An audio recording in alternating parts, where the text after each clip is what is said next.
Welcome back. And आज का जो हमारा टॉपिक है वो है बायस के रिलेटेड। और हम आज समझने की कोशिश करेंगे कि बायस एक्चुअल में क्या होता है। और ये बायस का जो कॉन्सेप्ट है, ये आप कोई भी स्ट्रेटजी यूज करते हो, सपोर्ट रेजिस्टेंस, आईसीटी, या इवन दुनिया की कोई भी ट्रेडिंग से जो भी रिलेटेड स्ट्रेटजीज हैं, आप कुछ भी यूज करते हो, अगर आपने इस स्ट्रेटजी को मास्टर कर लिया, बायस मेरे हिसाब से अपने आप में एक पूरा कॉन्सेप्ट है, एक पूरी अलग थ्योरी है, एक पूरी अलग स्ट्रेटजी है। बायस जितने भी ट्रेडिंग में कॉन्सेप्ट हैं आईसीटी के अंदर, या स्मार्ट मनी कॉन्सेप्ट हम जिसको बोलते हैं, स्मार्ट मनी कॉन्सेप्ट के अंदर जितने भी टॉपिक्स हैं, लाइक पीओआई वगैरह जितने भी हैं, बायस उनमें से सबसे ज्यादा टफ है, सबसे ज्यादा मुश्किल है समझना। और आप इसमें बेहतर नहीं हो सकते। बायस में हम बेहतर नहीं हो सकते। हम हमेशा बायस को जब भी डिटरमाइन करने जाएंगे, हम गलत होंगे। क्योंकि बायस कभी आप एक चीज से डिसाइड कर ही नहीं सकते कि आप चार्ट देख के, या जो चीज भी आप अप्लाई कर रहे हो। तो बायस के लिए सबसे ज्यादा जो जरूरी चीज है कि आपको एक अच्छा मार्केट एनालिस्ट बनना पड़ेगा, और आपको चीजों को समझना पड़ेगा कि एक्चुअल जो बायस है वो कैसे काम करता है, क्या होता है। और जैसा मैं स्टार्ट करूं अगर सही से इसका जो कॉन्सेप्ट है, तो हमारे पास बायस जो स्टार्ट करने का है, वो सबसे पहला हो गया अपना फंडामेंटल। सो एक हो गया हमारा फंडामेंटल, और एक हो गया हमारा टेक्निकल। सो ये जो दो पॉइंट्स हैं जिनके थ्रू हम जानते हैं कि एक्चुअल में जो बायस है वो कैसे हो, और हम डिसाइड करने की कोशिश करते हैं कि दोनों चीजों को मिलाकर देखने में बायस कैसा है, और ओवरऑल जो इसको इसकी थ्योरी है वो कैसे चलती है, और आने वाले क्वार्टर बाय क्वार्टर या ईयर बाय ईयर हम कैसे अपने बायस शिफ्ट करते हैं, फंडामेंटल और टेक्निकल को दोनों को मिला के रखने के बाद। सो बायस जब पहली ट्रेडिंग होती थी तो लोग एक्चुअल में सिर्फ फंडामेंटल को देख के ट्रेडिंग करते थे। लोगों के पास चार्ट वार्ट कुछ नहीं था। अभी जैसे हम ट्रेडिंग व्यू पे चार्ट देख रहे हैं, तो हमको चार्ट कैंडल के थ्रू दिख रहा है। लोगों के पास 1800s के समथिंग ऐसा कुछ भी नहीं होता था कि चार्ट को देख के ट्रेडिंग कर रहे हो, कैंडल देख के कर रहे हो। लोग पहले के जमाने में क्या करते थे कि अपने नोट्स में प्राइस की जो भी रेंज है उसको हमेशा नोट करते जाते थे, और वो देखते थे कि प्राइस जब भी उस रेंज पे आ रहा है तो एक रिएक्शन दिखा रहा है। अब सेलिंग लेवल बाइंग लेवल उनके जैसे सपोर्ट रेजिस्टेंस थे, वो उस हिसाब से देखते रहते थे कि इस जगह पे प्राइस आने पे हमेशा ये रिएक्शन दिखाता है, तो उस जगह से वो खरीदने या बेचने का प्लान करते थे। फंडामेंटल जो भी ट्रेडर्स थे, जब लोगों ने देखा, जब चार्ट इंट्रोड्यूस हुए हैं और लोग पहले बड़े बड़े रूम के साइज के बराबर पेपर में पहले चार्ट बनाते थे, तो जब ये टेक्निकल एनालिसिस चालू हुआ, लोग चार्ट और कैंडल के थ्रू जब ट्रेडिंग स्टार्ट किए, सपोर्ट रेजिस्टेंस और जितने भी चीजें हैं, तो वो सब हमें कैंडल्स के थ्रू देखने को मिली। जब टेक्निकल आया ट्रेडिंग मार्केट में, तो जो फंडामेंटल यूजर्स थे, जो फंडामेंटल देख के ट्रेड करते थे कि हर चीजों को इकोनॉमी इकोनॉमी हिसाब से जब जैसी भी चीजें चल रही हैं उनके हिसाब से जो ट्रेड करते थे, तो वो इन्होंने उन्होंने फंडामेंटल ट्रेडर्स ने इनको चिढ़ाया, टेक्निकल वालों को गुड्डू करके बोला कि ये क्या बकवास है, हमारा फंडामेंटल इज बेस्ट, तुम्हारा टेक्निकल जो है फर्जी है, इसका कोई काम नहीं है। बट जब धीरे धीरे लोगों ने एनालाइज करना चालू किया कि हाँ सच में जो कैंडल्स हैं या सपोर्ट रेजिस्टेंस जो भी चीजें हैं, तो टेक्निकल देख के जो प्राइस है वो और एक्यूरेट तरीके से प्रेडिक्ट किया जा सकता है। जब फंडामेंटल वाले लोगों ने जो भी यूज करते थे, उन्हें बाद में जब चीजें ये समझ आई, कि टेक्निकल एनालिसिस भी ज़रूरी है, तब जाके ये दोनों इक्वल हुए और हम इनको बोलते हैं कि जो आज के ट्रेडर हैं वो दोनों को लेके चलते हैं, फंडामेंटल और टेक्निकल। और इससे बनता है हमारा बायस। तो आज के डे पे हम दोनों चीजें यूज करते हैं, फंडामेंटल एंड टेक्निकल। उसके द्वारा हम बायस जानने की कोशिश करते हैं कि एक्चुअल में कितने टाइम तक क्या बायस है। बायस दो टाइप के होंगे। एक आपका टेम्परेरी बायस है। आ, जैसे मैं इस पे टेक्स्ट ही डाल देता हूँ। एक टेम्परेरी बायस है और एक आपका परमानेंट बायस है। सो जैसे जैसे हम चीजों को देखते जा रहे हैं तो हमें ये पता चल रहा है कि जो चीजें हैं कैसी फैली हुई हैं, और बायस इसीलिए इतना मुश्किल है प्रेडिक्ट कर पाना। अब हमने देखा बायस फंडामेंटल से बनता है, टेक्निकल से भी बनता है। एक टेम्परेरी बायस होता है, एक परमानेंट बायस होता है। हम किसके ऊपर ट्रस्ट करें और क्या चीजें देखी जाएं कि हम बायस को प्रेडिक्ट कर पाए आने वाले दिनों के लिए।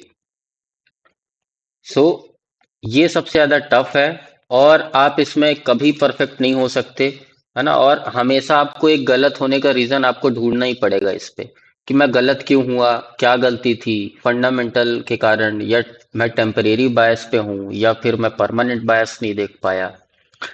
बायस एक ऐसी चीज है कि आप देखते हो कि प्राइस किधर जाने वाला है, या तो जो हाईज बनते हैं, जैसे हायर हाई हायर लो, जो भी चीजें बनती रहती हैं, तो आप देखते हो कि ये जो भी चीजें हैं,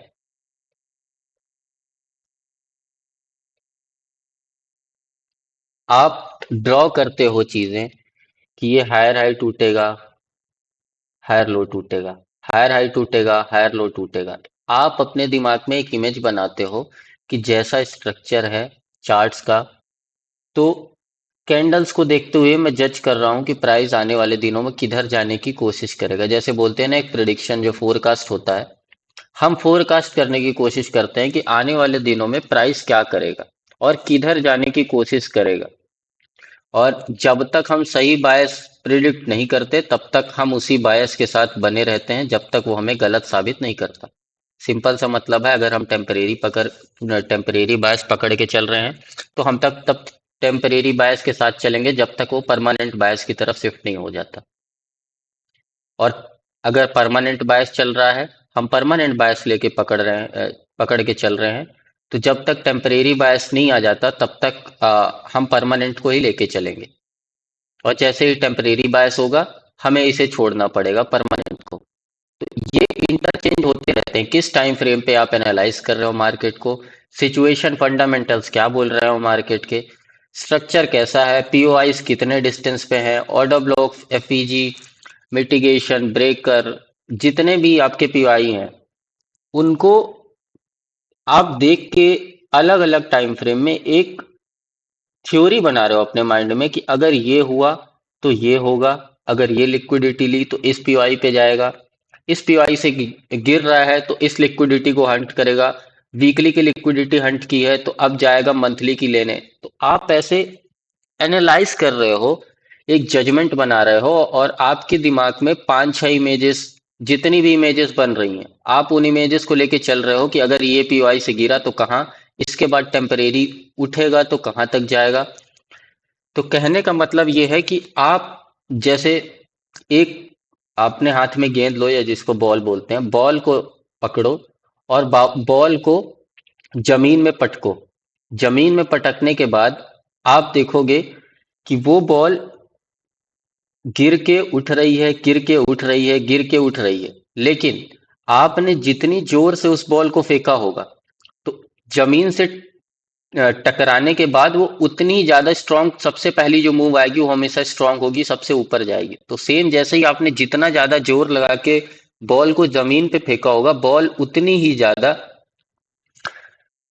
स्ट्राइक करके जमीन से ऊपर उठेगी। देन धीरे धीरे धीरे धीरे जब बॉल जमीन पे बार बार टकरा के ऊपर नीचे जाएगी, तो बॉल की जो ओवरऑल लेंथ है, जो हाइट है ग्राउंड से, वो धीरे धीरे कम होती जाएगी।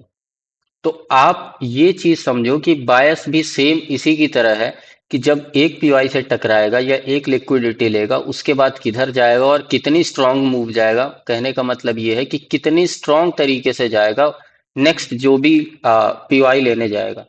ऐसे ऐसे करते करते आप एक प्रिडिक्शन डाल रहे हो कि लेयर बाय लेयर ऐसे ऐसे चीजें होंगी। और ये आप तभी चीज प्रिडिक्ट कर पाओगे जब आपको फंडामेंटल क्लियर है। टेक्निकल का आपको higher time frame, extreme higher time frame से स्मॉलर टाइम फ्रेम, आपने जो भी स्ट्रक्चर है उनको क्लियर कर लिया है। मिटिगेशन पॉइंट्स जो बचे हैं, जो अनमिटिगेटेड है, आपने उनको क्लियर कर लिया है। उनको क्लियर करने के बाद अब आप मार्केट को एनालाइज कर रहे हो और आप ये बोल रहे हो, जिस भी टाइम फ्रेम में आप देख रहे हो चार्ट को, अब आप ये बोल रहे हो कि अभी प्राइस जिधर भी ड्रॉ करने वाला है वो या तो टेम्परेरी है या परमानेंट। किस टाइम फ्रेम के हिसाब से क्या चीजें चल रही। जब हम ऐसा देखना चालू कर देते हैं तो हम बायस को अच्छी तरीके से समझने की कोशिश करने लगते हैं कि एक्चुअल में जो फंडामेंटल से टेक्निकल पे आने के बाद और जो अभी हमको जिस टाइम फ्रेम पे भी दिख रहा है, तो एक्चुअल में चीज क्या हो रही है और प्राइस किधर जाना चाहता है। अब हमने ओवरऑल एक जो भी मैंने चीजें बोली, हमने ओवरऑल एक अ, अपनी जो बायस की थ्योरी है वो समझी कि बायस डिफाइन करना आईसीटी के कॉन्सेप्ट्स में सबसे ज्यादा टफ है। कोई भी नॉर्मल ट्रेडर बिना प्रैक्टिस या बिना एक्सपीरियंस के इस चीज को आ, नहीं मास्टर कर सकता, क्योंकि ये चीज एक्सपीरियंस मांगती है। और आपका फंडामेंटल जो भी पॉलिटिक्स, इकोनॉमिक्स या जो भी कंट्रीज के रिलेशंस चल रहे हैं, हर चीज के कमोडिटी से लेके जितने भी एसेट क्लास हैं, सब में आपकी पकड़ मजबूत होनी चाहिए। और इनका आपकी जो इंटर मार्केट एनालिसिस है वो बेहतर होनी चाहिए। आप फंडामेंटल में पकड़ बनाने के बाद टेक्निकल पे आते हो, और टेक्निकल पे आने के बाद अब चीजें आप ऐसे देखते हो। सपोज करो आपने फंडामेंटल कर लिया है क्लियर, आपको चीजें पता हैं क्या चल रही है, इकोनॉमी क्या है कैसा है, आपको एनालिसिस आपने डाल दिया। अब जब भी हम टेक्निकल पे आते हैं, अब मैं एग्जांपल पे देता हूं कि टेक्निकल बायस कैसे देखते हैं। जैसे फंडामेंटल बायस, कोई भी आप स्टडी यूज करो, फंडामेंटल सब में लगने हैं, चाहे आप सपोर्ट रेजिस्टेंस करो। अब टेक्निकल बायस चेंज हो जाते हैं क्योंकि यहाँ पे सबकी स्ट्रेटजीज अलग हैं। कोई सपोर्ट रेजिस्टेंस पे काम कर रहा है, कोई अलग थ्योरी पे, कोई सोलर सिस्टम स्ट्रेटजी पे काम कर रहा है, कोई आईसीटी पे कर रहा है। तो मेरी जो यहाँ पे मैं जो बता रहा हूँ, मेरी जो टेक्निकल एनालिसिस है वो मैं आईसीटी बेस्ड कॉन्सेप्ट पे करता हूँ। आईसीटी बेस्ड कॉन्सेप्ट पे अगर आप बायस रिलेटेड चीजें देख रहे हो तो आपको रीजन पता चलेंगे। जैसे आप पता कर पाओ कि आप फेल होने के बाद आपका जो जो भी फेलियर था ट्रेड में, या जो भी आपने एनालिसिस किया था, टेम्परेरी हो या परमानेंट हो, आपका वो ट्रेड या आपका वो एनालिसिस फेल क्यों हुआ। आईसीटी का जो कॉन्सेप्ट है ये आपको देता है गारंटी कि फेल होने के बाद आपको पता चलेगा कि एक्चुअल में तुम कहाँ पे गलत थे। So back to the topic, हम चलते हैं अपने टेक्निकल एनालिसिस पे कि टेक्निकल एनालिसिस का बायस आईसीटी के कॉन्सेप्ट पे हम कैसे देखते हैं। सपोज करो आपको आ, एक आपने एक जमीन खरीदी, कमर्शियल लैंड, और आपको इस लैंड पे, आपको यहाँ पे अलग अलग फ्लैट्स बनवाने हैं और आपको इनको सेल करना है। आ, आप एक आपने एक लैंड खरीदी, आपको इसमें अलग अलग फ्लैट्स बनाने हैं, अपार्टमेंट्स बनाने हैं इस लैंड पे, और इसको आपको सेल करके आपको प्रॉफिट करना है। अब इस लैंड पे, ये ओवरऑल लैंड है आपके पास इतना इतना। अब आपको इस लैंड पे फ्लैट बनवाने हैं। तो सपोज करो कोई फ्लैट आपके 6 BHK के होंगे, कोई फ्लैट आपके 2 BHK के होंगे, कोई फ्लैट आपके 4 BHK के होंगे। तो ऐसा ऐसा करके आप इस जो भी आपकी लैंड है, इसमें आप पूरा जो भी आपके साइज हैं उनके हिसाब से आप फ्लैट्स एंड अपार्टमेंट्स बनाते हो। समझ के चलो, ये ऐसे मैं ब्लॉक का एग्जांपल ले रहा हूँ। तो आप जो भी चीजें हैं तो उस हिसाब से देखो कि हाँ, चीजें ऐसे काम करती हैं।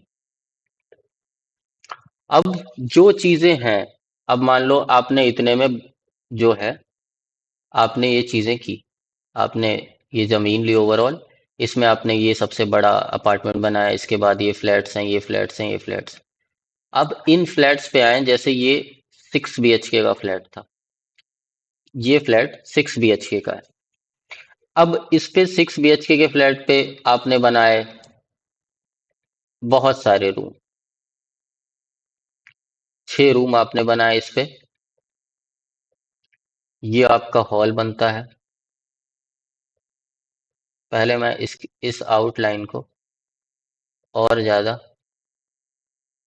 ये आपका 6 BHK का फ्लैट है जो आपको लाइनिंग दिख रही है। अब इसके अंदर 6 BHK के फ्लैट के अंदर आपने कुछ ऐसा किया है। माफ करना यार थोड़ा, अगर चीजें वैसी चल रही हो, बट आई विल ट्राई।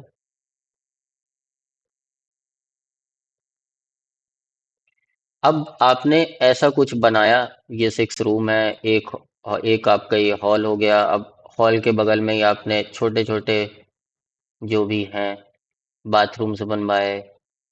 चीजें ऐसी चल रही हैं कि आप जो भी उस एक जो लैंड है उसको आप अलग अलग डिवाइड कर रहे हो, ऐसा करके मैं ये मान रहा हूँ कि जो चीजें हैं,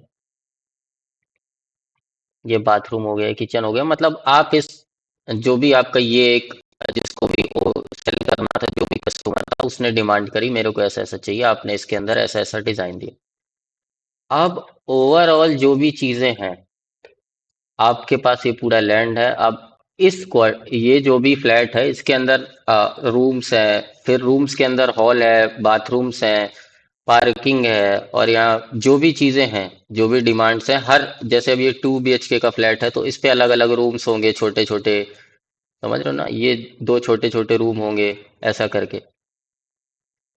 फिर आप इनके अंदर करोगे बाथरूम वगैरह, तो आप क्या देख रहे हो कि एक बड़े से लैंड के अंदर चीजें जो हैं, तो जैसे जैसे आप घुसते जाओगे तो एक कमरे के अंदर एक, पहले इस जमीन पे आए, इस जमीन के अंदर इस जमीन पे आए जिसके अंदर 6 BHK का फ्लैट है। अब 6 BHK के फ्लैट के अंदर घुसने पे आप हॉल पे जाते हो, हॉल के ही पूरे जो भी बाउंड्रीज है उसी के अंदर बाथरूम्स हैं दो, और इस साइड हॉल के यहाँ पे किचन है। तो आप देखते हो ये जो 6 BHK का फ्लैट है ये पूरा घिरा हुआ है, इसके अंदर जैसे जैसे जाओगे तो रूम बाय रूम आपको चीजें मिलती जाएंगी। इस रूम से बाहर निकलोगे तो इस पे आओगे, ओवरऑल जो चीजें हैं तो इसी के अंदर चल रही हैं, ये जो प्लॉट है। आप सेम मार्केट पे आते हैं यही चीज का कॉन्सेप्ट लगा के, जैसे मैंने ये यूरो यूएसडी का चार्ट लिया है, यूरो यूएसडी के चार्ट पे मैंने ये टाइम फ्रेम लिया है 12 मंथ्स का। सबसे ज्यादा जो ट्रेडिंग व्यू हमको दे रहा है टाइम फ्रेम लगाने का वो 12 मंथ्स है। अब एक कैंडल हमारी 12 महीने की है, और ओवरऑल जो हमारा प्लॉट है वो कुछ ऐसा है।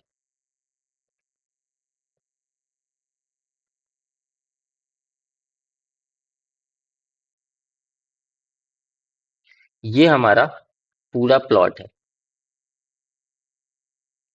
हम ये ओवरऑल देख रहे हैं कि ये कब से स्टार्ट हुआ है,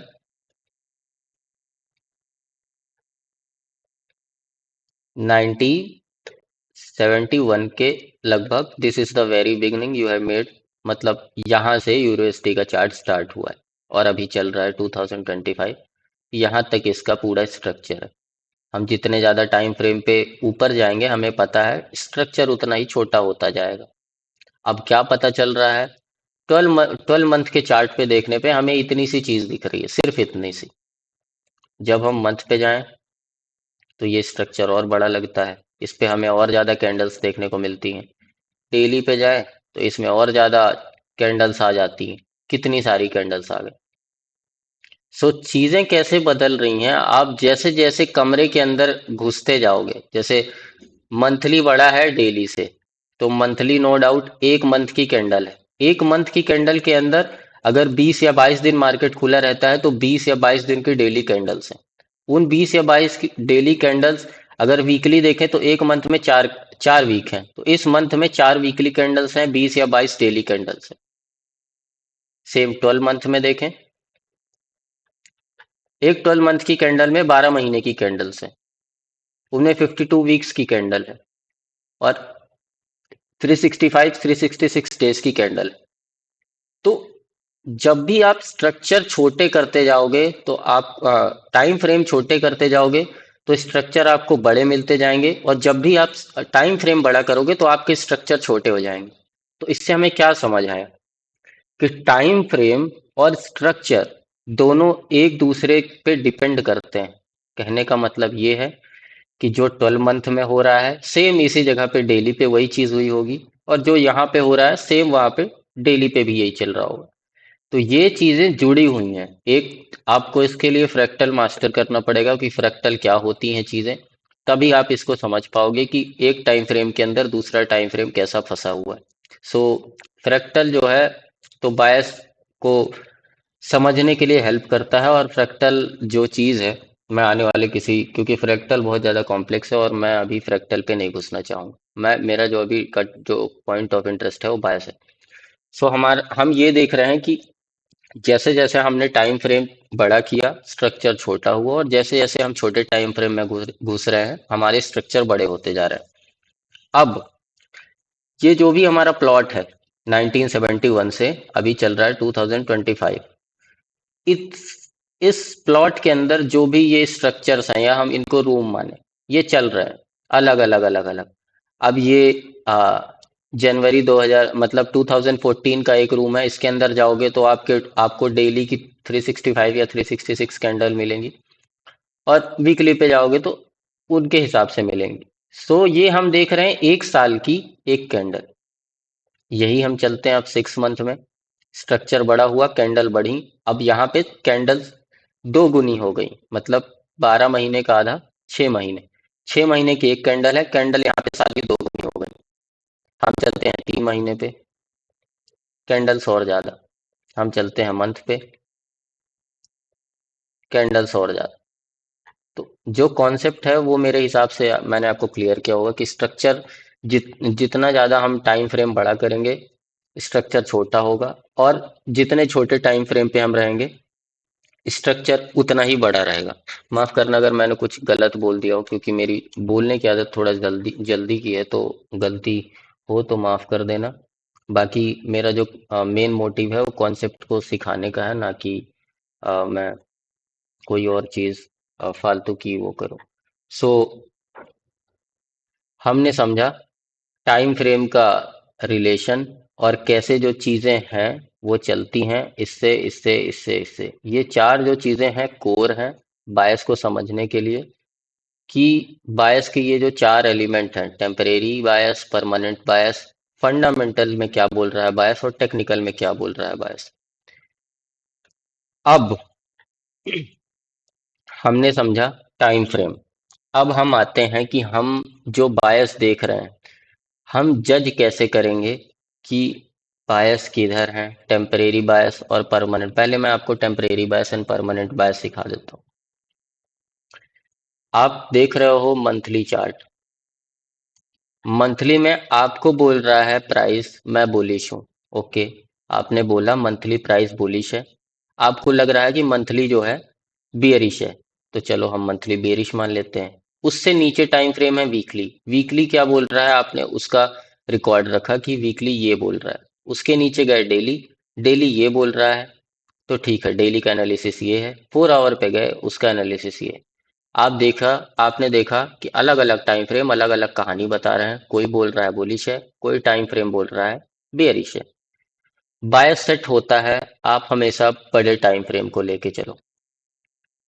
12 month, 6 month, 3 month, 1 month, 1 week, 1 day, 4 hour, 3 hour, 2 hour, 1 hour, फिर ये छोटे टाइम फ्रेम 45 मिनट्स, इन पे घुसो। जब हम 1 मंथ ले रहे हैं, हम 3 मंथ से चालू करते हैं। अब मैं इस एरिया को हटाता हूँ, ठीक है। हमको पता है ओवरऑल जो स्ट्रक्चर है 3 मंथ के हिसाब से हायर हाई बनाते जा रहा है, और हायर लोस जो भी हैं हमारे वो सेफ होते जा रहा है। तो प्राइस ओवरऑल जब से भी 1971 से चल रहा है यूरोएसटी बुलिश ही शिफ्ट है, मतलब यहाँ से जो भी था ओपनिंग अभी बुलिश ही है। 3 मंथ के हिसाब से प्राइस हम देख रहे हैं कि बुलिश स्ट्रक्चर पे है। अब हम देखेंगे कि अब जैसे मैंने बताया मैं बायस आईसीटी बेस्ड कॉन्सेप्ट पे यूज करता हूँ। तो आप अगर बायस समझना चाहते हैं तो आपको पॉइंट ऑफ इंटरेस्ट पता होने चाहिए, लाइक ऑर्डर ब्लॉक और एफवीजी लिक्विडिटी, जितनी भी breaker block, mitigation, rejection block, जो जितने भी पीवाईज हैं आपको पता होने चाहिए कि ये क्या होते हैं। और ये आपको समझना पड़ेगा, तभी आप बायस के रिलेटेड जो भी चीजें हैं कि प्राइस किधर ड्रॉ करने वाला है आने वाले दिनों में, तो ये आप पीवाईस के थ्रू या लिक्विडिटी के थ्रू ही पता कर सकते हैं। लिक्विडिटी भी इंटरनल एक्सटर्नल आपको मास्टर करनी पड़ेगी, तभी आप जाके समझ पाएंगे कि प्राइस किधर ड्रॉ करना है। फिलहाल हम देख रहे हैं 12 मंथ का चार्ट। मैं 3 मंथ का भी हटाता हूँ, मैं और बड़े टाइम फ्रेम पे चलता हूँ। हमने देखा 12 मंथ पे ये एक ऑर्डर ब्लॉक है। ओके, ठीक है। प्राइस, ये ऑर्डर ब्लॉक है 2002 का या 2001 का।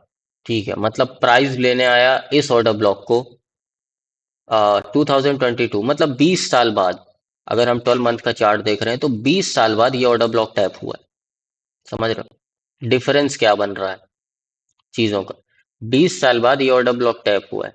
ठीक है, प्राइस ने 12 मंथ के ऑर्डर ब्लॉक को टैप किया। 6 मंथ पे चलें तो मैं जज कर रहा हूं जहां पे अभी प्राइस चल रहा है, और प्राइस कैसे चलता है इन सभी जगह का मैं एक्सप्लेनेशन देते रहूंगा कि कैसा क्या बड़े टाइम फ्रेम में घुसने से क्या चीजें चलती हैं। ठीक है, हमने देखा यहाँ पे 12 मंथ का जो है ऑर्डर ब्लॉक है। अब बोलोगे यार कि भाई 6 मंथ के हिसाब से देखे तो ऑर्डर ब्लॉक तो यार नीचे भी है, ये वाला ऑर्डर ब्लॉक 1984 का। हाँ, 1984 का ये ऑर्डर ब्लॉक है, ये भी तो टैप होना चाहिए, इसका भी तो हक बनता है टैप होने का।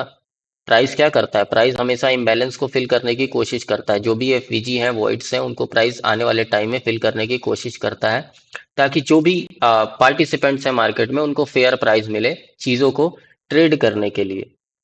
अब जैसे ये एफईजी बना है तो इसका ऑब्वियस ही मतलब है इस मंथ पे प्राइस अच्छा मूवमेंट दिया है, और लोगों को इतना ज्यादा एंट्री बनाने का या फेयर जो कंसोलिडेट करके रिट्रेसमेंट करके चीजें होती हैं इस मंथ पे नहीं हुई है। या जहां पे भी एक्सपेंशन देता है और एफईजी बनाते चलता है तो वहां पे लोगों को सही से खरीदने या बेचने का मौका मिला नहीं। प्राइस एकदम एक्सप्लोड किया है आने के बाद इस लेवल से, और यहाँ पे लोगों को सही से एंटिसिपेशन नहीं हुआ।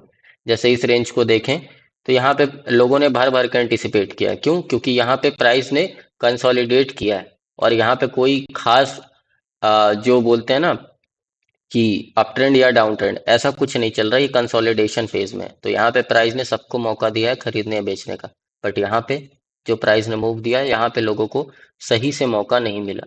इस जगह पे मिला। क्यों? क्योंकि यहाँ पे प्राइस बहुत टाइम तक अपना जो भी एक्शन रखा है, प्राइस एक्शन, तो यहाँ पे सबको फेयर इनफ चांस मिला है। सो हम थे 12 मंथ के चार्ट पे। ये मैं चार्ट देख रहा हूँ यूएसडी का, एक ये 12 मंथ का चार्ट है। एंड हमारा एक था 12 मंथ का एक लास्ट जो ऑर्डर ब्लॉक है। जो ऑर्डर ब्लॉक ऑलरेडी पहले इस लेवल को जो ये था इसको टैप कर चुका है, और यहाँ पे आने का मेरे को दिख रहा है कि यहाँ पे आने का कोई सेंस नहीं बनता प्राइस का, जो कि बहुत पहले का है, 1985 वगैरह का। हमने देखा यहाँ पे 12 मंथ का ऑर्डर ब्लॉक है। हम गए 6 मंथ पे।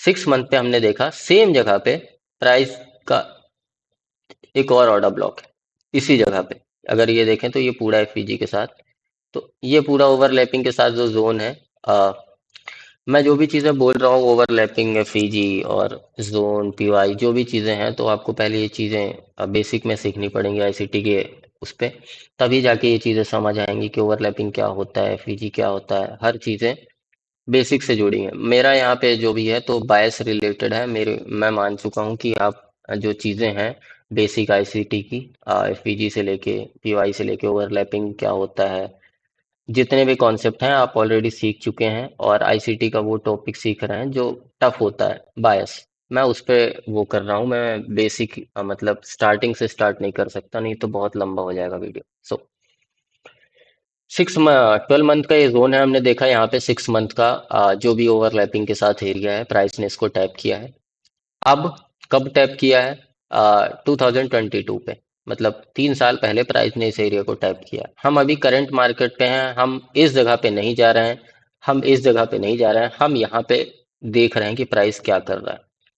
प्राइस हम देख रहे हैं इस जगह से रेंज पे है लगभग। कब से? जनवरी 2015 से यूएसडी एक रेंज पे ही चल रहा है। रेंज तोड़ने के बाद ये मैनिपुलेशन की गई इस ऑर्डर ब्लॉक को टैप करने के लिए, और 12 मंथ पे सीधे सीधे पता चल रहा है कि प्राइस, ये जो कंसोलिडेशन था, ये यहाँ पे ट्रैप किया है और इस जगह को 12 मंथ का जो भी एरिया था तो टैप कर दिया है।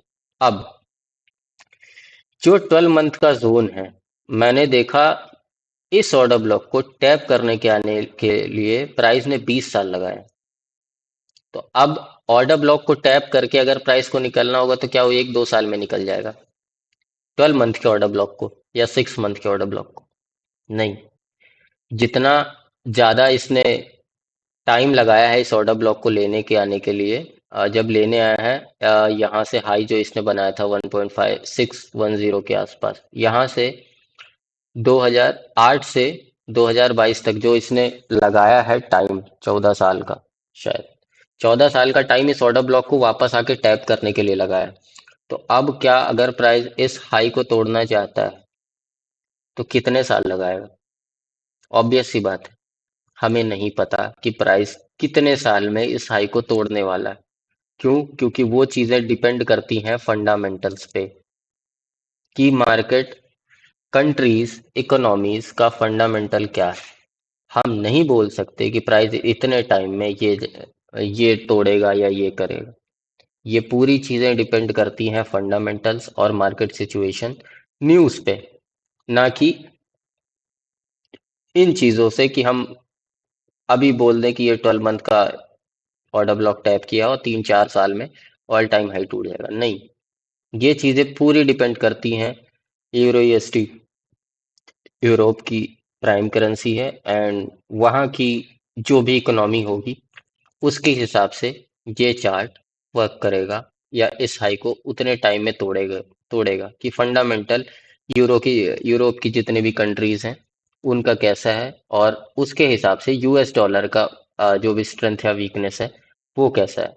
तो चीजें ऐसे काम करती हैं, आपको समझना होगा फंडामेंटल से लेके हर चीज कि टाइम थ्योरी कितनी है, कितने टाइम में कौन सा स्ट्रक्चर मूव देता है, एक्सप्लोसिव मूव जो आती हैं तो कितने टाइम में होती हैं। और हमें ये देखना है कि बेसिकली जो भी पीवाई हम ले रहे हैं वो किस टाइम फ्रेम का है। हमने देखा है 12 मंथ का है, 12 मंथ का है तो मतलब टाइम लगेगा। प्राइस नो डाउट यहाँ से टैप करने के बाद बुलिश है, तो अब टाइम भी तो सालों लगाएगा ना ऊपर जाने के लिए। तो चीजें ऐसी चल रही हैं कि यूरोएसडी हमें दिख रहा है 12 मंथ का पीवाई टैप हो गया है, प्राइस बुलिश है। अब हम थोड़े छोटे टाइम फ्रेम में आए, तो ये जो जोन था इसको मैं मार्क कर लेता हूं एक्सट्रीम जो लिक्विडिटी हो गई 12 मंथ के हिसाब से। इसका थोड़ा पिक्सल वो कर देते हैं, ठीक।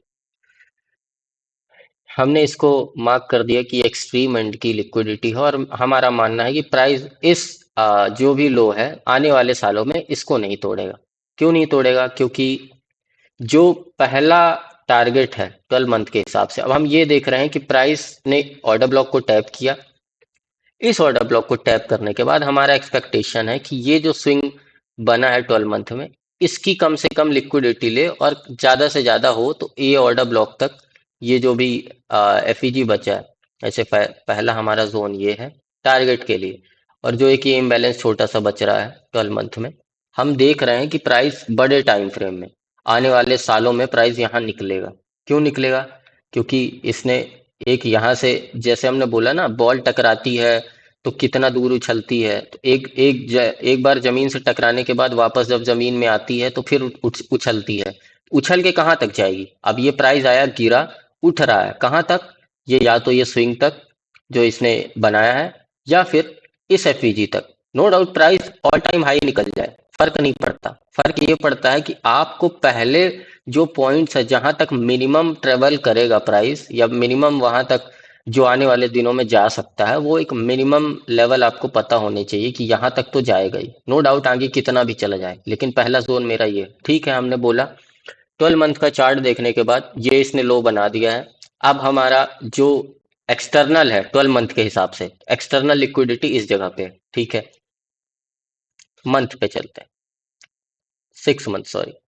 मैं आपको ऐसा ले जा रहा हूं कि आपको नहीं करना है 12 मंथ पे, मुझे पता है कोई इतना ज्यादा वो नहीं करता है चीजों को, लेकिन टाइम फ्रेम सेम है सबके लिए। आप ये जो कैंडल बन रही हैं जैसे साइज की हैं, जो भी इनका विक है, बॉडी है, सेम 5 मिनट पे भी बन रही है, 1 मिनट पे भी बन रही है। बस खेल है आप कौन से टाइम फ्रेम पे देख रहे हो।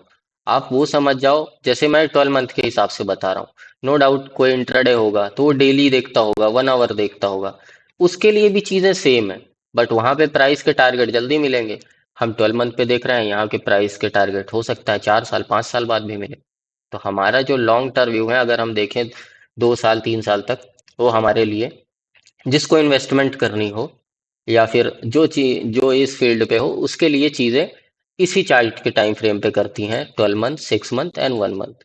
ज्यादा से ज्यादा अगर कंफर्मेशन करने हैं तो वीकली, उससे नीचे नहीं। जो लॉन्ग टर्म होल्ड करना चाहता है, 10 साल 15 साल, ऐसे इन्वेस्टर जो होते हैं उनके लिए ये वो होता है। तो जो स्ट्रेटजी है वो सेम है कि आ, जैसा 12 मंथ पे हो रहा है वैसे 4 आवर पे भी हो रहा होगा। जैसे मैंने बताया ना, अब ये चीजें आने लगी हैं, जैसे जैसे मैं टॉपिक पे बढ़ रहा हूँ तो हम फंडामेंटल देखें, हम अब टेम्परेरी और परमानेंट बायस की तरफ शिफ्ट हो रहे हैं, इसको आप समझो। तो परमानेंट बायस 12 मंथ के हिसाब से हमने बोला इस जगह के लिए है, प्राइस इसको लेने नहीं आएगा, इधर जाएगा। 6 मंथ पे, ओके, 6 मंथ पे हमको दिखता है प्राइस ने एक जो ये इम्बैलेंस था, जहां पे प्राइस आया था और 12 मंथ का जोन था, इसको टैप किया है। तो हम 6 मंथ के हिसाब से एनालाइज करें, इसको यहाँ की एक्सटर्नल लिक्विडिटी मिली है, अगर मैं मार्क करूं, इसको यहाँ की एक्सटर्नल लिक्विडिटी मिली है, ठीक है। अब हमको ये दिख रहा है कि अच्छा रिएक्शन था इस 6 मंथ की कैंडल के द्वारा। कहाँ तक जाएगा, कहाँ तक? सबसे पहला जो हमारा टारगेट था कि मिनिमम इस एफवीजी को लेने जाएगा, ठीक है। हमने देखा 6 मंथ का ये एफवीजी, यहाँ से जब प्राइस निकला, यहाँ पे जब एंट्री बना रहे हो, हमको पता है कि ये जोन ये एफवीजी तक मिनिमम जाएगा, ठीक है। बट 12 मंथ का जोन ऊपर है, ठीक है। 6 मंथ में अभी 2 मंथ की क्लोजिंग, 2 मंथ अभी जब होंगे तब जाके ये जो रनिंग कैंडल है क्लोज होगी, ठीक है। हमने ये भी देख लिया। अभी जो कैंडल चल रही है 6 मंथ की, यहाँ पे एक एफवीजी जो है बनने वाला है, अभी बना नहीं है, ये एफवीजी बना नहीं है, बनने वाला है। 2 महीने बचे हैं, आपको देखना है क्या ये 6 मंथ का प्राइस यहाँ तक आके इस एफवीजी को भर देता है या नहीं भरता। हम एक वो देख रहे हैं कि हम कैसे बायस जो पीओआईज हैं उनको हम कितना ज्यादा रिफाइन कर रहे हैं, और एक पजल की तरह है, बड़े टाइम फ्रेम से छोटे टाइम फ्रेम, फिर कूदना इधर से उधर, इधर से उधर, इधर से उधर, ये हमेशा चलता ही रहेगा। और इसमें इसीलिए ये चीज इतनी ज्यादा टफ है कि एक पजल को आप सॉल्व कर रहे हो, और उस पजल को ये भी आप जानने की कोशिश कर रहे हो कि कौन सा पीओआई या कौन से लिक्विडिटी लेने में प्राइस कितना टाइम लगाएगा। हम ये बड़े टाइम फ्रेम पे समझ रहे हैं तो इसका रेलेवेंस इतना ज़्यादा लोगों को नहीं लगता। बट सेम चीज़ें अप्लाई होती हैं 4 आवर 1 आवर या 5 मिनट 15 मिनट, आप जिधर भी करते हो। सो हम देख रहे हैं 6 मंथ की कैंडल 2 महीने में क्लोज होने वाली है, और क्या ये 6 मंथ की कैंडल इस कैंडल का जो हाई था जुलाई का, क्या ये यहाँ तक आके इसको भरती है, ये एफईजी क्रिएट होने देती है या नहीं, ठीक है। आने वाले 2 महीने बताएंगे। हम वेट क्या कर रहे हैं, ये एफईजी हम बनने देना चाह रहे हैं, क्यों? क्योंकि हमारा जो 12 मंथ का पीवाई है या ईयरली पीवाई है, वो इस लिक्विडिटी के लिए। हमारा 12 मंथ का यहाँ पे कोई जोन नहीं है जो बोल रहा है यहाँ से सेल करो और इस लिक्विडिटी की तरफ बढ़ो। हमारा टारगेट इस जगह से, अगर कोई ये सोच रहा है कि ये प्राइस आके इस लिक्विडिटी को ले, तो नहीं लेगा। क्यों नहीं लेगा? क्योंकि 12 मंथ का जोन ज्यादा स्ट्रॉन्गर है 6 मंथ से। हम देख रहे हैं यहाँ पे हम पीओई क्रिएट होने देना चाहते हैं 6 मंथ का एफईजी, ताकि प्राइस इस एफईजी को लेके सपोर्ट करे 12 मंथ के, मतलब अगर मैं स्ट्रक्चर बनाऊं तो अगर ये एफईजी बन जाता है तो प्राइस आता है इस एफईजी को लेता है। 2 महीने बचे हैं, क्या ये बनता है नहीं बनता हमें पता चलेगा। इस एफईजी को ले भरे, कहने का मतलब यहाँ पे इस कैंडल पे जो भी पीवाईज हैं इनको ले, या फिर इसकी लिक्विडिटी ले। मैं तीन चार पॉइंट दे रहा हूँ कि ऐसे ऐसे प्राइस जाएगा। या तो इस जो जो भी लो है इसकी लिक्विडिटी लेके फिर निकले ऊपर। अब ये जो है 6 मंथ का शॉर्ट टर्म हाई है, और ये है शॉर्ट टर्म लो, सॉरी, ये 6 मंथ का शॉर्ट टर्म लो है। एंड इसको मैं मार्क कर देता हूँ ग्रीन से, शायद इसको थोड़ा और ज्यादा पिक्सलेट करना पड़ेगा, ठीक। ये शॉर्ट टर्म हाई है 6 मंथ का। ये शॉर्ट टर्म लो, यार माफ करना, मेरे को बार बार चीजें जो हैं तो बोलने में गलत हो जाती हैं, बट जो मेन है इमोशन वो समझो। ये शॉर्ट टर्म लो है 6 मंथ का, और ये इंटरमीडिएट टर्म लो है 6 मंथ का। मतलब ऑलरेडी प्राइस ने दिखा दिया कि अब जो है तो ये हंट नहीं होगा, जो इसका आईटीएल बन गया है। समझ रहे हो? 6 मंथ के हिसाब से प्राइस एक्सट्रीमली बुलिश है, 12 मंथ के हिसाब से भी प्राइस एक्सट्रीमली बुलिश है। अब हमारा जो पहला जोन था, जब प्राइस यहाँ से निकला था, हमारा टारगेट था इस एफईजी तक, जो प्राइस पहुंच गया है। अब ये था यहाँ से लेके, जब हम ट्रेवल कर रहे हैं, ये 12 मंथ का जोन टैप हुआ। यहाँ से इस एफईजी तक जाने के लिए हमारे जो बायस थे वो परमानेंट इस जोन तक के लिए थे बुलिश, परमानेंट बायस, कि हमको इस जगह से ए पॉइंट से निकल के बी पॉइंट यहीं तक जाना है। हमको यहाँ से उठ के वापस इसके नीचे नहीं आ जाना, कि हम गए 6 महीने ऊपर रहे, फिर 6 महीने ऊपर, फिर ये दो दो महीने जो डाउन साइड है, तो ये डाउन साइड कैंडल इसके नीचे आ जाएंगी। कोई सेंस ही नहीं बनता इसके नीचे आने का। क्यों? क्योंकि यहाँ पे जो भी पीओआई थे वो सब डन हो चुके हैं। अब जो पीओआई बचा है या जो भी इम्बैलेंस है 6 मंथ के हिसाब से, 12 मंथ के हिसाब से, वो अप साइड के लिए। परमानेंट बायस हमारा 6 मंथ 12 मंथ के लिए अप साइड है। अब हम घुसते हैं 3 मंथ पे। हम देख रहे हैं रिफाइन कर करके चीजों की कि कैसे काम करती हैं, और कैसे हम चीजों को देख रहे हैं अलग अलग टाइम फ्रेम से जज करके। सेम, ये हमने 6 मंथ का एक ऑर्डर ब्लॉक मार्क किया था, इसी के अंदर 3 मंथ का भी एक ऑर्डर ब्लॉक है। और ये एक छोटा सा एफईजी के साथ है, ये अगर आप देखोगे एक छोटा सा एफईजी है इस जगह पे, इस कैंडल का लो और इस कैंडल हाई, ये एफईजी है, ये ऑर्डर ब्लॉक है, ठीक है। 3 मंथ के हिसाब से हमको दिख रहा है अब प्राइस टेम्परेरी बियरिश है। क्यों? परमानेंट बुलिश है, टेम्परेरी बेयरिश है। हमने ये देखा। तो हम क्या देख रहे हैं? 12 मंथ हमारा बुलिश है, 12 मंथ जो भी था इस जोन को लेने आया था, बुलिश है, इस लो को नहीं तोड़ेगा। 6 मंथ हमारा बुलिश है, इस जोन पे आके थोड़ा बहुत रेजिस्टेंस या हर्डल देखने को मिलेगा कि यहाँ पे प्राइस आने के बाद थोड़ा बहुत पुल बैक ले, रिट्रेस करे, कि किसी पीआई को जाके मिटिगेट करे फिर बढ़े। तो ऐसा मेरा मानना है कि आप ये सब चीजें बेसिक जानते होगे। और यहाँ पे हम 3 मंथ पे देखते हैं ऑर्डर ब्लॉक है। अब ठीक है, ये गिर रहा है, टेम्परेरी हमें गिरावट देखने को मिल रही है। पिछले 3 महीने जुलाई से लेके गिरे हैं, और ये अक्टूबर से स्टार्ट हुआ है महीना, तो अक्टूबर नवंबर दिसंबर, इस 3 महीने की कैंडल में अभी 2 महीने बचे हैं। और आज 1 नवंबर है, तो अभी 2 महीने रिमेनिंग है। और जैसा कि हमने बोला, ये जो मैंने जोन मार्क किया है 6 मंथ के एफईजी के लिए, कि क्या 2 महीने प्राइस इस लेवल तक आता है या नहीं आता, कि हम चाहते हैं कि ये एफईजी बने। बट 3 मंथ में देखने पे लग तो नहीं रहा कि ये एफईजी बनने देगा। क्यों? क्योंकि अब प्राइस के लिए जो 3 मंथ का स्ट्रक्चर है, अगर मैं इसको हटाऊं,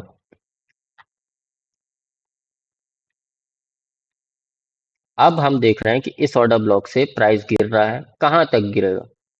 ठीक है, 3 मंथ के हिसाब से जोन निकालते हैं। कैसे हैं जोन? एक तो ये पूरा जो एफईजी है, इसको मैं ग्रे कर देता हूं, ठीक है। एक ये जो पूरा एफईजी है 3 मंथ का, ठीक है। अब इसके अंदर अपन रिफाइन करेंगे और ज्यादा छोटे टाइम फ्रेम में, लेकिन हमारे लिए एक ये जोन है कि इस एफवीजी के अंदर, या इस ऑर्डर ब्लॉक जो भी ये कैंडल है, इसके अंदर जो भी वीकली या डेली के पीओआई हो, वीकली के पीओआई होंगे, उसके हिसाब से देखेंगे। हम ये भी देखेंगे कि जब हम टाइम फ्रेम रिफाइन कर रहे हो, तो अगर हम 12 मंथ का चार्ट ले, तो हम उसको रिफाइन करें 1 मंथ में। जब हम 1 मंथ या 3 मंथ पे, जब हम 6 मंथ का चार्ट देख रहे हो, तो हम उसका जो रिफाइनमेंट करें, वो करें चीज़ों को लेके 1 मंथ या वीकली पे। ऐसे जैसे जैसे हम छोटे टाइम फ्रेम पे जाते हैं, जैसे मैं 3 मंथ का चार्ट देख रहा हूँ, तो मैं रिफाइन कैसे करूंगा? मैं मंथली देख के करूंगा या वीकली देख के करूंगा? जब मैं मंथली चार्ट देख रहा हूं तो मैं किससे करूंगा, वीकली या डेली से करूंगा? उसमें मैं डेली भी डाल दूंगा, क्योंकि जैसे जैसे टाइम फ्रेम में हम होते जाते हैं या टाइम फ्रेम हम छोटा लेते जाते हैं, तो उन चीजों में हम थोड़ा ज्यादा और उसको अलाउंस देते हैं कि और टाइम को कंसिडर किया जाए पीवाई रिफाइन करने के लिए, कुछ ऐसा। सो हमने देखा ये 3 मंथ का एक टेम्परेरी हमारा बायस है। प्राइस इस जगह पे मिटिगेट करने आ रहा। अब इस जगह पे अभी हम करंट की बात करें तो मेरा मानना है कि प्राइस यार देखो इस लो को तो लेगा ही। क्यों लेगा? क्योंकि इसको इस एफवीजी को टैप करना है। क्यों करना है? क्योंकि ये प्राइस ऊपर गया था तो ऑलरेडी एक रेजिस्टेंस, एक, जैसे बोल रहा हूँ ना, ऐसा मानो कि आप ने आ, कोई चीज रख दी हो, दो शीशे रख दिए हो समझो। उन शीशों के बीच में आपकी जो इमेज है, तो आप भी खड़े हो उन दोनों शीशों के बीच पे, तो आप देखोगे कि उन दोनों शीशों पे आपकी इमेज बनती जा रही है, मतलब टकरा टकरा के अंदर बाई अंदर उस इमेज के अंदर इमेज, इमेज के अंदर इमेज, इमेज के अंदर इमेज। तो सेम ऐसा ही है कि एक चीज से टकरा के दूसरे के अंदर फिर जाएगी, फिर दूसरे से टकरा के तीसरे के ऊपर जाएगी। ऐसी जो चीजें हैं, फ्रैक्टल नेचर का पार्ट है और फ्रैक्टल नेचर आपको समझना पड़ेगा।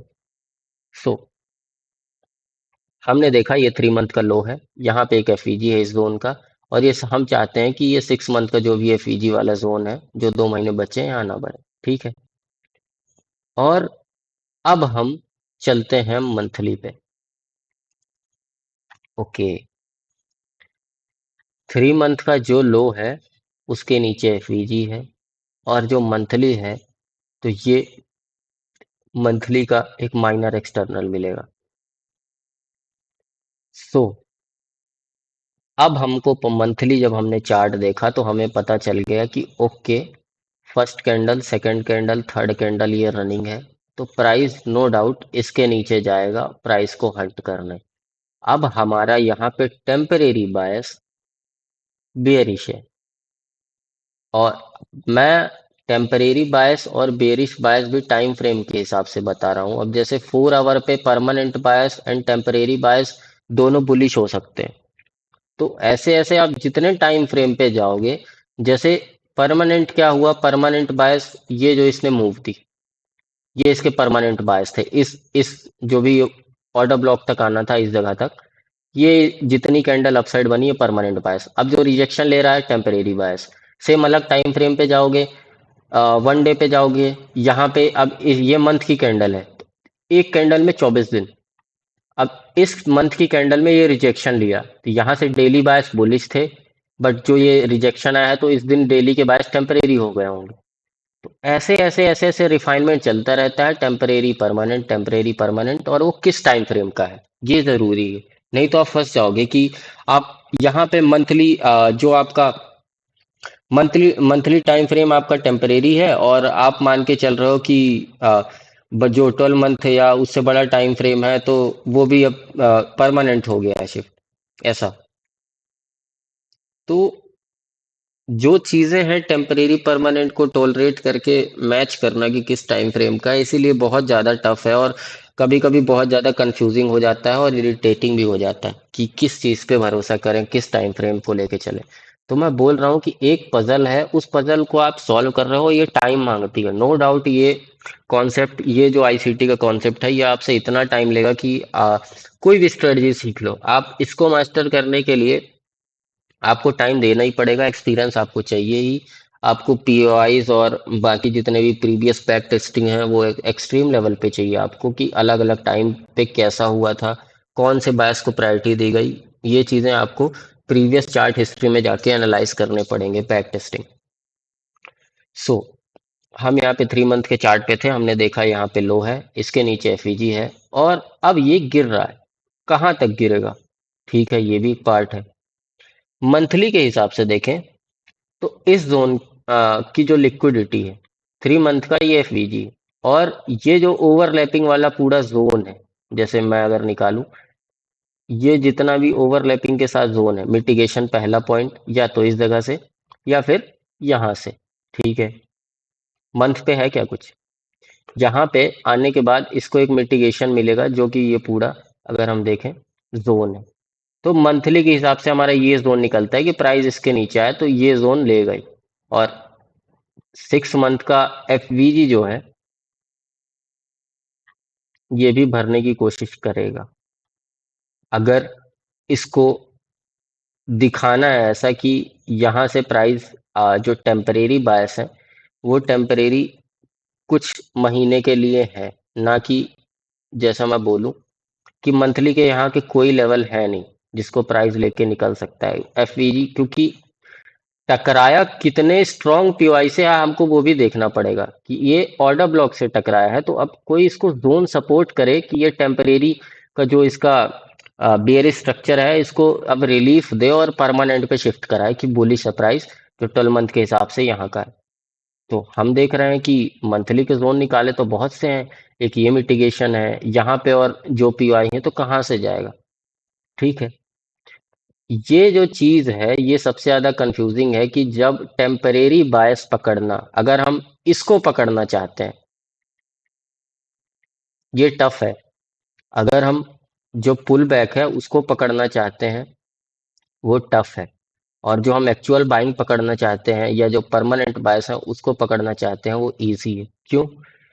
क्योंकि जब भी हम एक ट्रेंड में होते हैं, अब ट्रेंड में है, सपोज करो हम परमानेंट अभी बायस पे चल रहे हैं, अब एक टेम्परेरी बायस आ गया या पुल बैक आ गया, उस टेम्परेरी बायस में अब हमको बाइंग करनी है कि वो टेम्परेरी बायस कहाँ से शिफ्ट होगा परमानेंट बायस पे।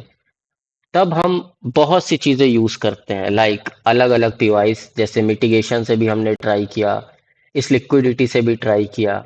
ठीक है, और बहुत से लोग डिस्काउंट जोन का वेट करते हैं, डिस्काउंट जोन पे आने के बाद हम ट्राई करेंगे, उसके ऊपर कुछ नहीं, जो कि सही भी है। डिस सो हम देख रहे हैं अलग अलग पीवाइस, और लास्ट जो एक्सट्रीम जोन बचता है तो वो लिक्विडिटी हो गई कि ये शॉर्ट टर्म लो की लिक्विडिटी लेके प्राइस मूव करेगा हमारा।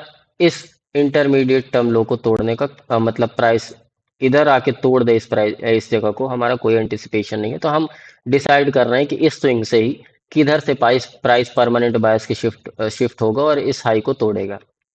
हमने देखा मंथली पे एक जोन ये निकल रहा है, ठीक है। और जो आ, बोलते हैं ना, आपको ये समझना पड़ेगा कि जब प्राइस एक्सट्रीमली स्ट्रांग होता है तो वो डिस्काउंट जोन पे भी नहीं आता, फर्स्ट जो एफईजी है उसको ही लेके निकल जाता है, क्योंकि प्राइस को जो है तो इतना ज़्यादा कोई सिचुएशन या जियो पॉलिटिकल चीज़ें खराब नहीं है कि प्राइस को इतना ज़्यादा कंसोलिडेट करना पड़े या रिट्रेस करना पड़े। जब एक्सट्रीम बुलिश सिचुएशन होती है तो प्राइस फर्स्ट एफईजी को ही लेके निकल जाता है। आपने देखा होगा जो चीज़ें हैं, अगर वो फर्स्ट एफईजी को लेके निकलेगा नहीं, तो अगर आप सपोज करो कि मैं बोल रहा हूँ ये 6 महीने की जो मैंने पिंक वर्टिकल लाइन डाली है, सॉरी हॉरिजेंटल लाइन डाली है, तो इस हॉरिजॉन्टल लाइन में आप हम ये समझ रहे हैं कि 6 महीने का जो एफईजी है तो 2 महीने बचे हैं इसके क्लोजिंग के लिए, तो हम चाह रहे हैं कि 6 महीने का एफईजी बन जाए। ठीक है, हम ये भी देख रहे हैं कि प्राइस गिर भी रहा है, तो एक ये डर है कि ये एफईजी ले लेगा, और यहाँ से गिरने के बाद या तो इस एफईजी को अगर बनने देना है तो इसकी लिक्विडिटी लेके जो ये माइनर स्विंग एक्सटर्नल स्विंग है मंथली के हिसाब से, ये माइनर एक्सटर्नल स्विंग लेके यहीं से निकल जाए, इस जोन तक ना आए, मिटिगेट करने ना आए, बट प्राइस तो मिटिगेट करने आएगा। तो क्या वो 6 मंथ का एफईजी बनेगा? हमें नहीं पता। क्यों नहीं पता? क्योंकि हमने बताया ना कि जो भी चीजें हैं वो टाइम डिसाइड हम नहीं कर सकते कि प्राइस, अब मैं बोल रहा हूँ ये लिक्विडिटी लेने के बाद जो ये माइनर एक्सटर्नल है 1 मंथ का, यहाँ से लेने के बाद इसी के अंदर 1 महीने और रेंज कर दे तो ये बन जाए, या फिर ऐसा हो सकता है लिक्विडिटी लेने के बाद तुरंत प्राइस एक्सप्लोड करे, क्योंकि 12 मंथ का पीओआई यहाँ पे है। सो चीजें time frame by time frame decide होती हैं, कि और छोटे टाइम फ्रेम पे जब हम जाएंगे कि स्ट्रक्चर कैसा बना। अब हम वीकली पे गए, हमने देखा मंथली हमारा पहला जोन ये है कि प्राइस यहाँ तक आएगा ही, जो हमारा ये टेम्परेरी बायस है 1.191, क्या था हाई, 1.19.212, तो ये हाई से हम देख रहे हैं ये जो गिर रहा है ये टेम्परेरी है। ठीक है, और मंथली के हिसाब से इस जोन की लिक्विडिटी हमें बड़ी प्यारी लग रही है। ठीक है, ये भी हमने देखा। अब हमारा मंथली टारगेट ये है टेम्परेरी बायस। इसके बाद से प्राइस डेली में अगर 3 कैंडल स्विंग बनाता है या एफईजी बनाता है तब हम परमानेंट की तरफ शिफ्ट होंगे, लेकिन अभी परमानेंट बायस जो बुलिस है उसके तरफ शिफ्ट होने का कोई प्लान नहीं है। हम रिफाइन कैसे कर रहे हैं? 12 मंथ बुलिश है, 6 मंथ में बुलिश है, 3 मंथ या 1 मंथ थोड़े बहुत टेम्परेरी बायस या बियरिश मोमेंटम दिखा रहे हैं, ठीक है, हम 1 मंथ पे गए, हमें दिखा ये लो हंट करने आ रहा है और मंथ में कोई लास्ट पीओआई नहीं है, फिर लास्ट में अगर मंथली पीओआई निकाल रहे हैं अगर हम, तो एक तो ये जो 3 मंथ के हिसाब से मिटिगेशन है, इसको अगर देखें तो ये कहीं लास्ट में जो मंथ अपना वीकली का जोन बैठता है या फिर यहाँ पे इसी कैंडल में कोई डेली का पीओआई, तो हमारे बहुत से जोन निकलेंगे कि कैसे जो चीजें हैं वो काम करेंगी। मंथली पे हमें एक जोन पता है कि इसके नीचे तो आएगा ही आएगा, बाकी हम स्ट्रक्चर बनने के बाद देखेंगे कि प्राइस क्या इस एफईजी को फिल करने आएगा। और मंथली का जैसा एक ये जोन है पूरा, लाइक ये एक एफईजी और ये एक अच्छा जोन है खरीदने के लिए, ये पूरा एरिया, ठीक है। अब इसी जगह पे वीकली का भी जैसे मैंने रिफाइन किया कि ठीक है ये जो जोन है वीकली का, एक ये एरिया जो है अच्छा है खरीदने के लिए, ठीक है। अब प्राइस क्या यहाँ तक आएगा? क्योंकि ये तो ऊपर से ही मिटिगेशन है, यहीं से मिटिगेशन है, और हम रिफाइन करेंगे डेली वेली में तो वो तो यहीं से मिल जाएंगे, उसको यहाँ तक नीचे आने की जरूरत ही नहीं। ये कैसे पता चलेगा ये हम अभी समझेंगे, बट हम पहले मंथली में हैं। हम देख रहे हैं ये लिक्विडिटी हंट होगी, हम वीक पे आए, वीक पे इस जगह तक ये जो टेम्परेरी है इसको रोकने के लिए कुछ वीकली में है नहीं है, प्राइस आराम से निकलेगा। डेली में है, डेली में ये ऑर्डर ब्लॉक स्ट्रांग है, थोड़ा बहुत यहाँ से रिजेक्शन देखने का मिलेगा, बट डेली में ऐसा कोई खास लेवल नहीं है जो इसको ढकेल सके, ठीक है। तो एक ये हमारा जोन स्ट्रांग है कि ये लिक्विडिटी जो है हंट होगी, ठीक है। तो डेली में भी जो हमारे बायस है वो अभी परमानेंट बायस, अब डेली क्या आ जाते हैं परमानेंट बायस। परमानेंट बायस डाउन साइड है, जो अप साइड जा रहा है वो टेम्परेरी है, आप समझो। क्योंकि डेली में मैं जैसा मैंने बताया ना, जैसे जैसे आप टाइम फ्रेम छोटा करते जाओगे तो स्ट्रक्चर बड़ा होगा, स्ट्रक्चर बड़ा होने से क्या हो रहा है कि अब हमको जो टेम्परेरी और परमानेंट है उसको और छोटे टाइम फ्रेम में ले जाना होगा, कि किस टाइम फ्रेम का हम वो जो अपना माइंडसेट या बायस कर रहे हैं एनालाइज, तो किस टाइम फ्रेम पे अब हम देख रहे हैं डेली पे, तो डेली पे जो भी बेरिश कैंडल बन रही है वो हमारी परमानेंट है और जो भी बुलिश कैंडल बन रही है वो टेम्परेरी है डेली के हिसाब से। कब तक? जब तक इस लो की लिक्विडिटी हंट ना हो जाए, क्योंकि जैसा मैंने बताया एक जगह से प्राइस टकराएगा, उसको कोई रीजन चाहिए स्ट्रांग कि अब वो अपना बायस जो मंथली के हिसाब से, जो यहाँ पे हम डेली परमानेंट और टेम्परेरी देख रहे हैं कि डेली में जो भी प्राइस ऊपर जा रहा है वो टेम्परेरी है और जो गिर रहा है वो परमानेंट है। मंथली के हिसाब से ये पूरा प्राइस ही टेम्परेरी है, ये जितना भी गिर रहा है यहाँ से पूरा टेम्परेरी है। मंथली में परमानेंट कब शिफ्ट होगा? जब इस लो की लिक्विडिटी लेगा, और जब मंथली में शिफ्ट होगा तो डेली को परमानेंट पे शिफ्ट होना ही पड़ेगा। So hierarchy of the time frames, this is the important thing कि आप किस टाइम फ्रेम को देख रहे हो और उसके ऊपर वाला टाइम फ्रेम क्या कर रहा है। आपको टाइम फ्रेम की हायरार्की समझनी पड़ेगी कि एक टाइम फ्रेम दूसरे से जुड़ा हुआ है और बड़ा टाइम फ्रेम जो है वो मतलब सुपीरियर है, और छोटा टाइम फ्रेम आप ऐसा मान लो कि छोटा टाइम फ्रेम गुलाम है बड़े टाइम फ्रेम का, उसको वो करना ही पड़ेगा जो बड़ा टाइम फ्रेम बोल रहा है। सो डेली बायस है कि अभी जो हमारा परमानेंट बायस है वो इस लो तक है, और जो भी प्राइस बुलिश स्ट्रक्चर बना रहा है या बुलिश जिस भी दिन दिन बन रहा है तो हम इस टेम्परेरी बायस है और हमको सपोर्ट कर रहा है, हम एंट्री बनाए कि हम इस लो तक जा रहे हैं। और इस लो के आने के बाद या तो यहाँ की लिक्विडिटी हंट करके फिर जाए, और हम जैसा देख रहे हैं यहाँ पे इस लेग में कोई भी पीओआई नहीं है, ना ऑर्डर ब्लॉक है डेली पे, ना एफवीजी है, तो ये पूरी लो रेजिस्टेंस लिक्विडिटी है। तो क्या समझ आ रहा है कि प्राइस ने अगर इसको तोड़ा और यहाँ की अगर लिक्विडिटी से ऑर्डर जो है तो प्राइस को सफिशिएंट नहीं मिल रहे हैं, तो फिर प्राइस एक्सट्रीम एंड को हंट करने आ सकता है इस जगह पे जो वीकली पे। या फिर इस मिटिगेशन पे, ये जो मिटिगेशन पॉइंट है अगर रिफाइन करेंगे यहाँ पे कोई 4 आवर का पीवाई हो, उनको लेने आ सकता है।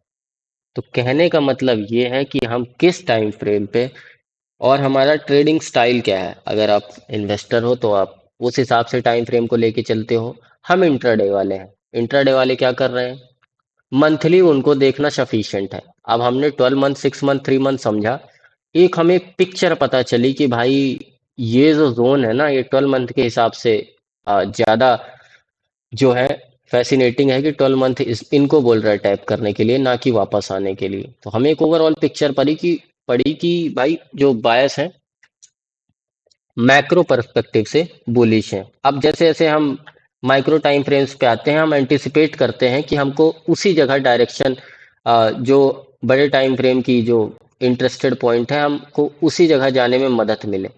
तो हम छोटे टाइम फ्रेम में जब घुसते हैं तो हम उनसे मदद लेते हैं कि भाई तू हेल्प कर हमें उस बड़े टाइम फ्रेम की जोन तक पहुंचाने के लिए। तो ऐसा कुछ हम प्ले करते हैं और time frame by time frame चीज़ों को खेलते हैं कि किस टाइम फ्रेम से आ, कितना रिएक्शन आएगा और कौन से टाइम फ्रेम का जोन या पीवाई कितना स्ट्रांग मूव दे सकता है।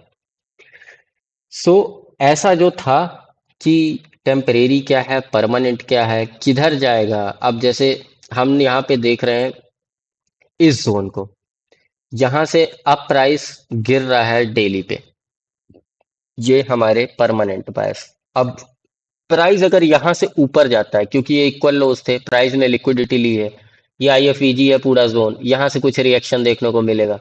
ठीक है, हम मान रहे हैं भाई ऊपर जाएगा। मैं यहाँ से नहीं बोल सकता कि भाई डेली की ये लिक्विडिटी मिली, मैं ब्लैक कर देता हूँ पहले, डेली की इस सिंक की लिक्विडिटी मिली, ठीक, ये इक्वल लोज की मिली।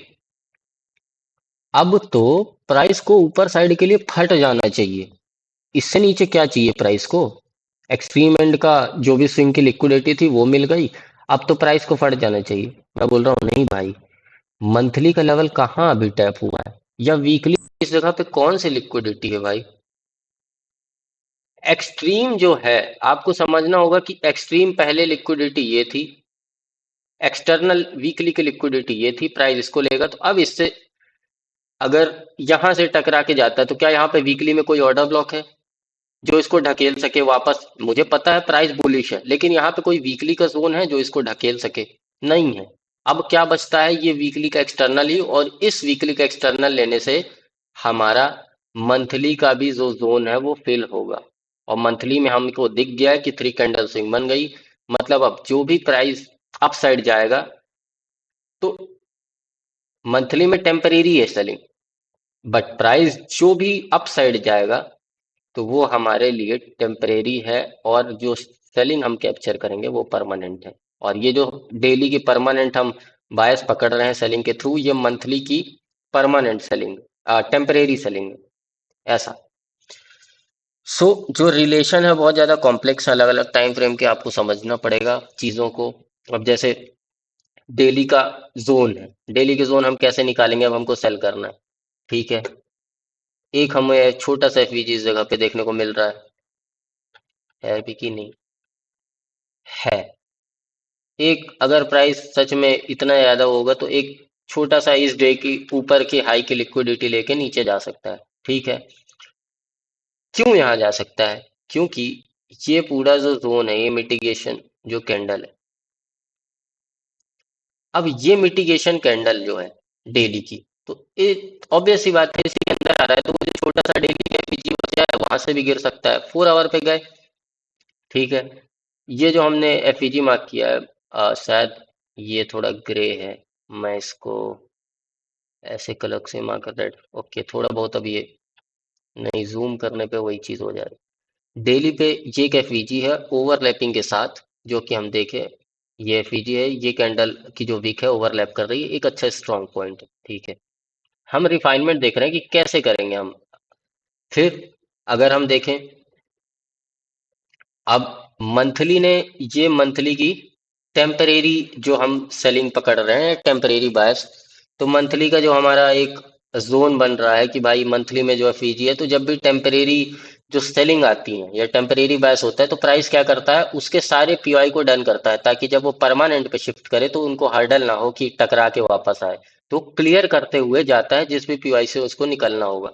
तो ये पिछला जो फुटप्रिंट्स है, ये जो पिछले जो भी चीजें रोकने के लिए काम करेंगी जब वो परमानेंट बायस पे शिफ्ट होगा, उनको ऑलरेडी मिटिगेट करने की कोशिश करता है कि जब मैं निकलना चाहूं तब निकलूं और बड़े एक्सप्लोसिव मूव के साथ निकलूं। जैसा यहाँ हम देख पा रहे हैं, वीकली में कोई एफईजी बना नहीं रहा, कोई नहीं बना रहा है। क्या कर रहा है, ये पूरी लो रेजिस्टेंस लिक्विडिटी क्रिएट कर रहा है। क्यों? क्योंकि जब किसी भी लिक्विडिटी या फिर ये एक्सट्रीम के पीवाई से निकलना होगा तो इसको रोकने के लिए कोई भी चीज हर्डल ना क्रिएट करे, ये सीधे 2 या 3 कैंडल की वीकली में ही निकल जाए। जितनी ये गिरने में लगा रहा है, अभी 5-6 वीक हो गए इतना गिरने में लगा रहा है, ये 2-3 वीक की कैंडल्स में निकाल देगा। जब क्यों? क्योंकि यहाँ पे कोई रोकने के लिए चीज ही नहीं बची ना। सब पीवाई, सब ऑर्डर ब्लॉक, सब मिटिगेशन जो है क्लियर करते हुए जा रहा है। अब हम डेली पे आए, जैसा मैं बोल रहा था, ये अब यहाँ से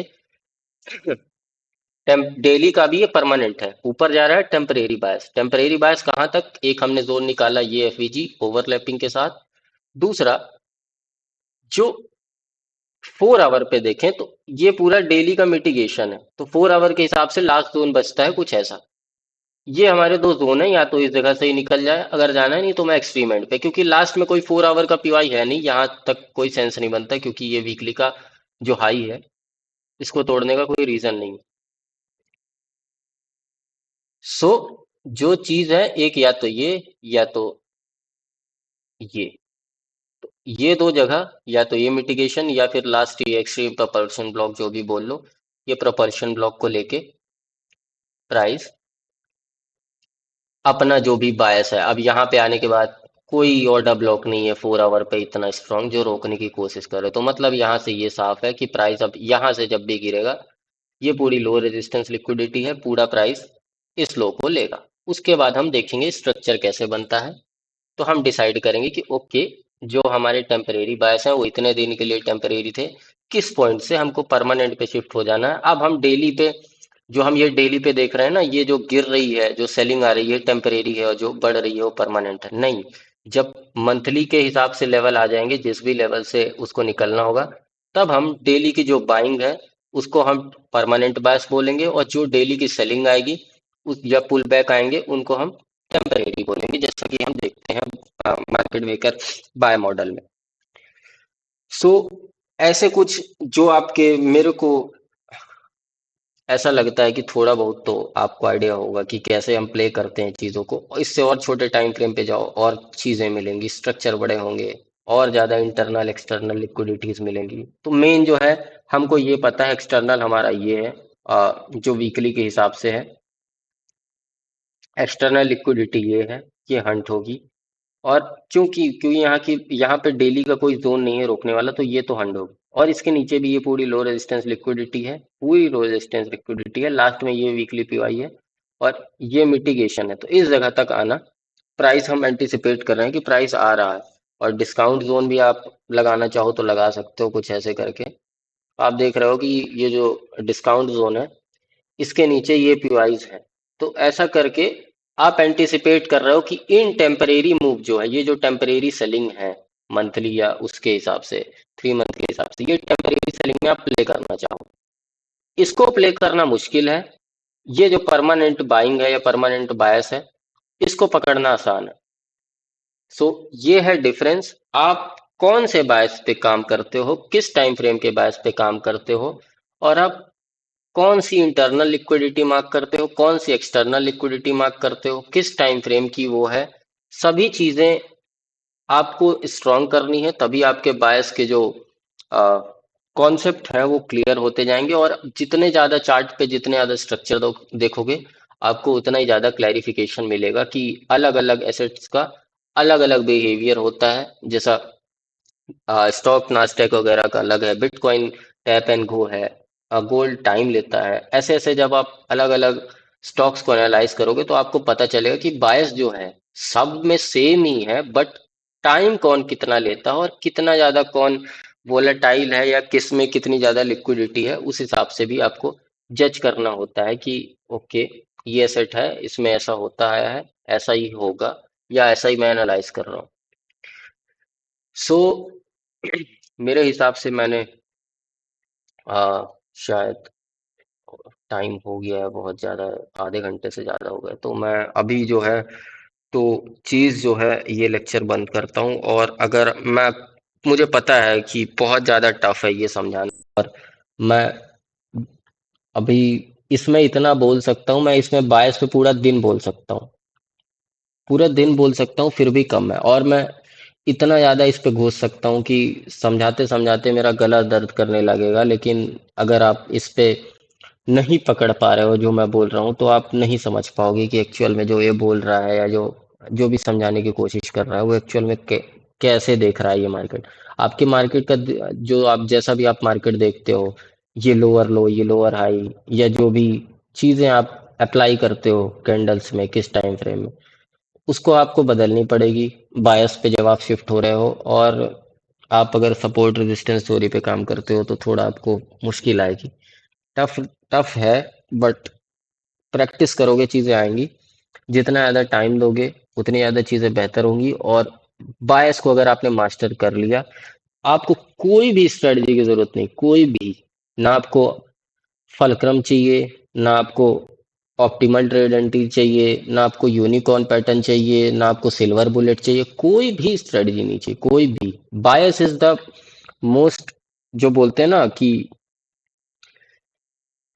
पूरे प्राइस को जो प्रिडिक्ट करते हैं जिससे भी, तो वो मेन बायस है। बाकी जितनी भी चीजें हैं वो सपोर्टिंग है। ओटी सपोर्टिंग चीज है।